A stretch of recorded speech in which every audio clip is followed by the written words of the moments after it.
Telangana Congress working president MLC Mahesh Kumar Goud sir हमारे साथ इस समय मौजूद हैं। सर जी, किशन रेड्डी साहब का भी बयान आया कि ये इटली की पार्टी है कांग्रेस पार्टी और इसके सदर लोग इटली के रहने किशन वाले। रेड्डी का डायलॉग पुरानी है। सोनिया गांधी इटली से आके राजीव गांधी को शादी करते 50 साल हो गए।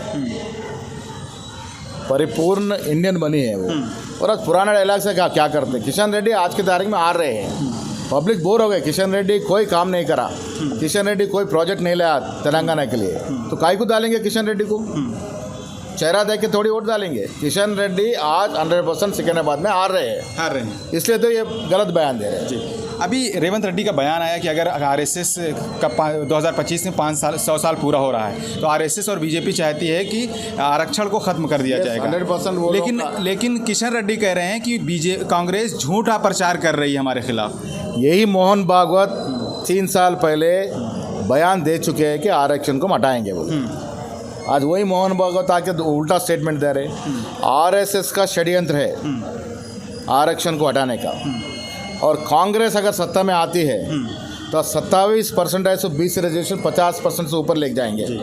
SC ST की जितना आबादी है उतना रिजर्वेशन देने के लिए राहुल गांधी तय है। तो अगर आरक्षण कंटिन्यू होना है और आरक्षण बढ़ना है तो कांग्रेस पार्टी को वोट डालना जरूरी है। अगर आरक्षण खत्म करना है तो बीजेपी को डालिए। बीजेपी बड़े कास्ट वालों की पार्टी है, कम्युनल पार्टी है। उसको अगर अपनाएंगे तो देश का विनाश होगा।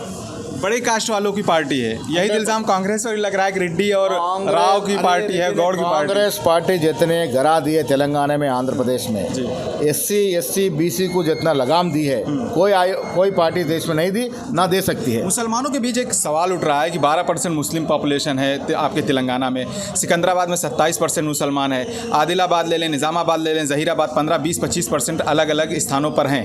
लेकिन कांग्रेस एक सिंगल सीट देती है मुस्लिम को और वो भी डमी कैंडिडेट बता रहे हैं के लोग। अरे एक DCC प्रेसिडेंट है, 10 साल से कांग्रेस पार्टी में काम कर रहा है, वो डम्मी कैसे बन गया? सीनियर आदमी है, अच्छा आदमी है, अच्छा नाम है, उसको फाइट देगा, उसमें क्या है। लेकिन सीट एक दिए सर, इस पर सवाल। एक तो दिए है। अब देखो हिसाब से आज की तारीख में इलेक्शन लड़ना है तो तरह तरह के इक्वेशन बनते हैं। तो मुस्लिम को क्या नहीं दिए हम?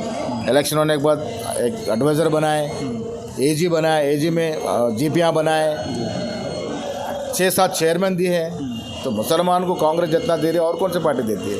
सर क्या लगता है अभी 17 सीटें हैं, कितनी जीत की उम्मीद है आपको? 100% 14 से 15 जीतने की उम्मीद है। Thank you sir. Thank you.